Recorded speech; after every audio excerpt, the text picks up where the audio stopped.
शीर्षक काले अंग्रेजों की काली करतूत।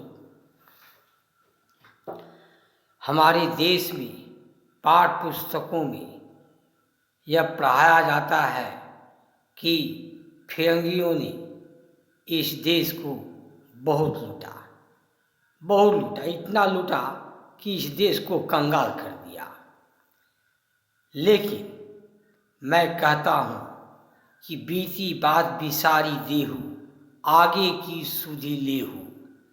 अरे जो हो गया, लेकिन वर्तमान पर ध्यान देने की आवश्यकता है कि हमें अपने ही समाज से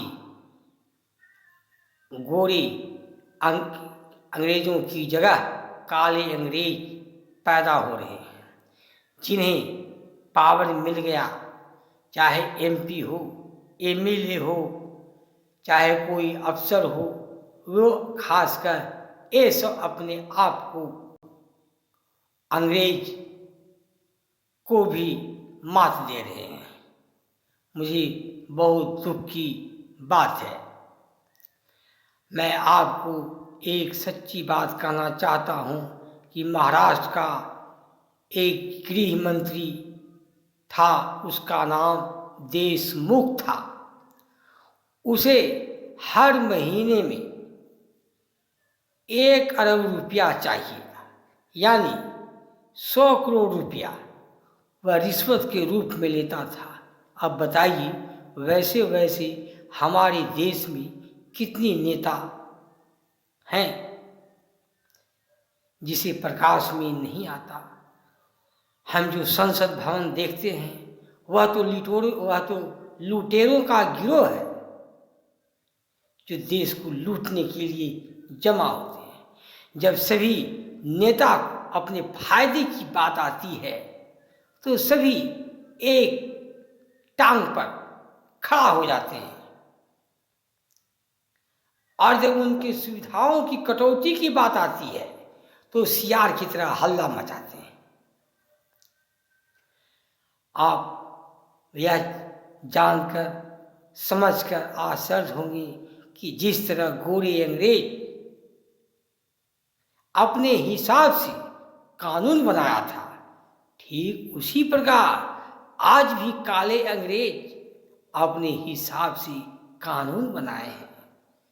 भला सोचिए कि काले अंग्रेज अगर कानून के फंदे में फंस जाते हैं तो उनको सजा होती है, दिखावा होता है, जेल में बंद होते हैं।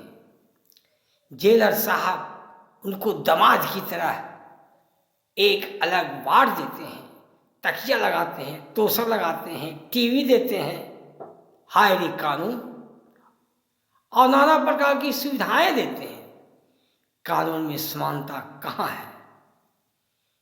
हीरा चुराने वाला और खीरा चुराने वाला चोर ही तो है।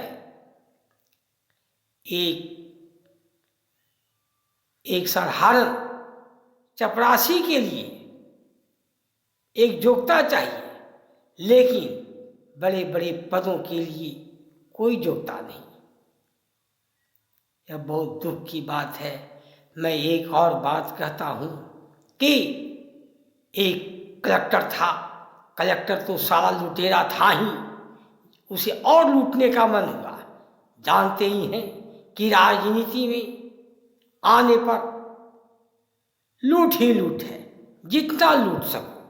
वह कलेक्टर राजनीति में आ गया, राजनीति में अपना पैठ जमाते वह राज्यपाल बन गया। लेकिन देखिए, एक समय उसको कहीं जाना था तो हेलीकॉप्टर में बेटी दामाद पूरा परिवार बैठा, लेकिन संयोग कहिए, दुर्भाग्य कहिए कि मौसम खराब हो गया और एक पहाड़ी से टकरा गया और वहीं सब के सब काल के गाल में समा गया। जब उसके गवर्नरी की जांच की गई तो पता चला कि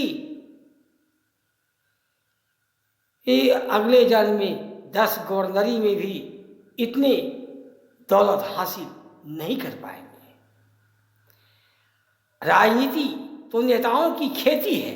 मुखिया हो, पंचायत मुखिया हो, ग्राम सेवक हो या प्रमुख हो या राजनीति किसी भी क्षेत्र में हो, वो तो भाई एक कहावत बन पड़ी है, एक लगाओ 10 पाओ। राजनीति बहुत गंदी शब्द है हो चुकी है। देशभक्ति केवल सैनिकों के लिए है, किसानों के लिए है। नेता लोग देशभक्ति केवल झंडा फहराते समय दिखाते हैं कि मैं देशभक्त हूं, काम में क्यों नहीं दिखाते हैं? ये संसद भवन में क्यों नहीं कहते हैं कि हम लोगों की सुविधाओं में कटौती हो? वो अरबों खरबों क्यों लूटते हैं? देशभक्ति एक छलवा है। आम लोगों को देशभक्ति की सीख देते हैं, लेकिन स्वयं फिरंगियों को भी मात देते हैं, अंग्रेजों को भी मात देते हैं। भला उनमें ऐसा कौन सा जादू है कि MP MLA बनते ही करोड़ों अरबों की दौलत हासिल हो जाती है? हमारा कानून नपुंसक है, इन लोगों की गिरेबान नहीं पकड़ पाता। आर्थिक मामले में तो कानून बिल्कुल पंगु है। हिंदुस्तान तो बड़े बड़े पावर वालों के लिए एक चारागाह है। वह इतना लूट लेता है नेता अफसर कि साला के आने वाली पीढ़ियां बैठे बैठे रोटी तोड़ती रहे। हम लोगों को जागरूक होगा, आखिर ये क्या कारण है कि हम लोगों के समाज से हे काले अंग्रेज पैदा हो रहे हैं। मुझे बहुत दुख की बात है। मैं बहुत सोचता हूँ कि काश मेरा देश भी सर्वशक्तिशाली होता, अमेरिका होता, लेकिन हम अपने ही समाज से गोरे अंग्रेज पैदा कर रहे हैं। उनमें देशभक्ति की भावना क्यों नहीं जाती? अब क्या इसीलिए हमारे सुभाष चंद्र बोस, सरदार भगत सिंह इत्यादि हजारों लाखों शहीद हुए थे? क्या वे लोग अलग हटकर अपनी जिंदगी ऐशो आराम से नहीं गुजार सकते थे? हम तो यही सोचते हैं कि हमारे नेताओं में, हमारे अफसरों में देशभक्ति की भावना क्यों नहीं उमड़ती? शहीदों के जो सपने थे, जिसके लिए वे शहीद हुए, उनकी आत्मा उनमें क्यों नहीं बोलती? वे असंवेदनशील क्यों हो जाते हैं?